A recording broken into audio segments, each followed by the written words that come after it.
For the purpose of this video, we're going to assume that you've never read a comic book in your life. This means you don't know the culture, you don't know the vocabulary, you don't know anything. The first step in knowing X-Men is to know comics, so there are a few words you should be familiar with. For starters, issues.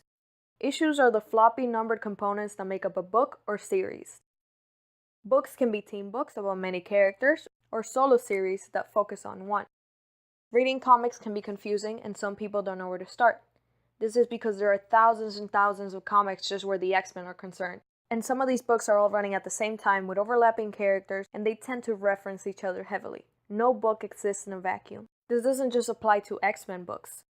The X-Men are part of the Marvel Universe, which means if something happens to the Avengers, to the Fantastic Four, to the Guardians of the Galaxy, it affects the X-Men books in the form of crossover events. And then your books get ugly.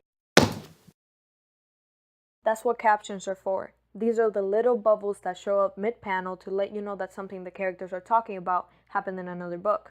Piggybacking on that are checklists. These show up in the back of books and they let you know what came out this month and what's coming next. It helps to know that comic books are divided into ages. The Golden Age in the 1930s, the Silver Age in the 1950s, the Bronze Age in the 1970s, and then comic books hit their heads, started crying, and lied down for a few hours in the Dark Age.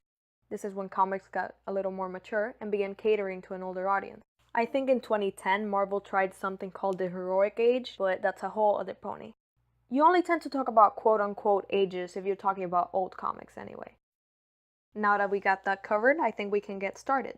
I always recommend people read at least the first 10 issues of the old X-Men comics from 1963. They're the X-Men at their most basic. 5 weird kids, they got powers, they got responsibilities, they're out to save the world that hates and fears them. The original 5 and the Brotherhood have name recognition. These are the characters that you've seen in the movies, the characters you already know. You've got Magneto at his least complex. Our boy gets the most character development of anybody in X-Men history. You got X-Men Season 1, X-Men First Class Volume 1 and 2, X-Men First Class Specials, X-Men First Class Finals. These are the books that will graduate you from the original 5.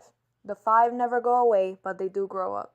If you're looking to bridge the gap between teen X-Men and old X-Men, then you read X-Men The Hidden Years. At this point, you should assume that everything branches off the Uncanny X-Men title. You can tackle Claremont's X-Men through Giant Size X-Men number 1, or you can go with Uncanny X-Men number 94. Either way, you get a team of Storm, Colossus, Nightcrawler, Wolverine, Warpath, Banshee, Sunfire, Angel, Phoenix... I ran out of breath. Cyclops. Oh, I already said Cyclops. Iceman. I forgot the other one. Beast. If you've been keeping score, that's 13 X-Men. What in the world are you supposed to do with 13 X-Men?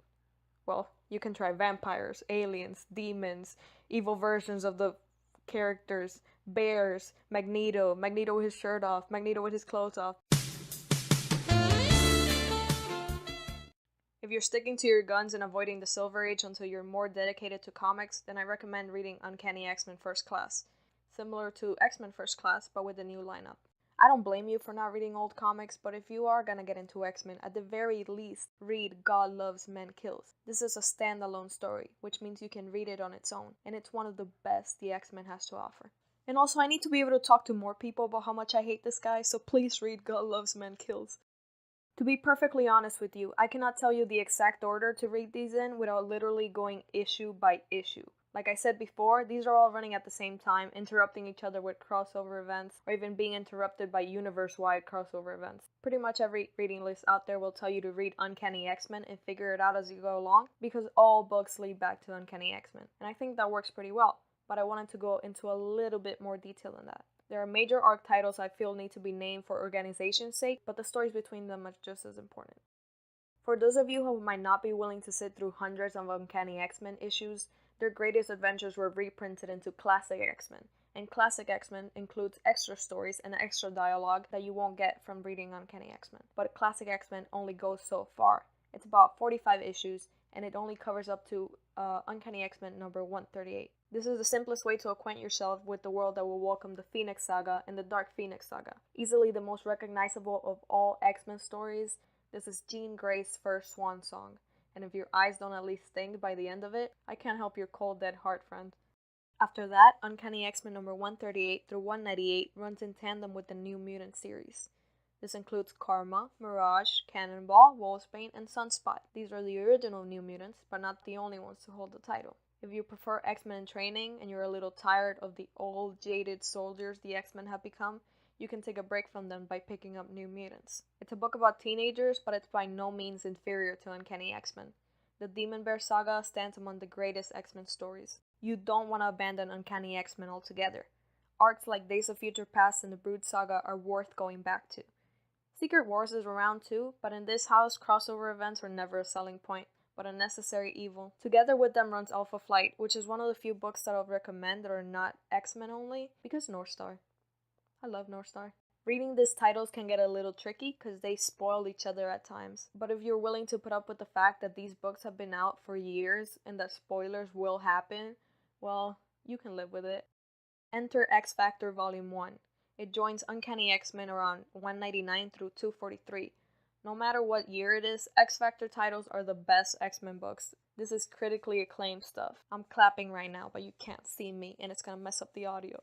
Uncanny X-Men number 244 through 280 thus enters the Extinction Era. The X-Men are crushed under arc names like Mutant Massacre, Fallen Mutants, and Extinction Agenda. From this point on, it's downhill for the X-Men. They never really recover from getting pushed to the brink of extinction over and over again. I don't want to sell you under the false pretense that I know what the hell I'm talking about when it comes to X-Force, but I definitely think you should be reading Volume 1 around now. X-Force titles are pretty much essential to the main storyline. I've read the first volume, and I haven't read the rest of them, but they're pretty good. People like them. Around Uncanny X-Men number 281 to 207, X-Men Volume 2 is introduced, adding another book to the clusterfuck. But do not skip X-Men Volume 2. Chris Claremont and Jim Lee are the power couple. The 1991 series are my personal favorite.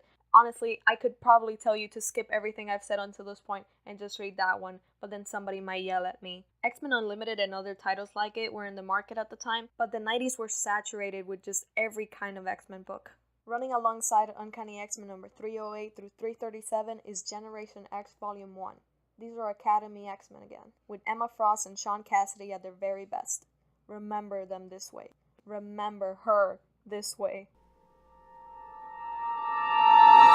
Depending on what kind of person you are, you either know this time period because Cyclops and Phoenix got married, or because of the Age of Apocalypse happened. The Age of Apocalypse is one of those arcs that jumps around all over the place. As long as you stick with Uncanny X-Men and you pay attention to checklists and captions, you'll be okay.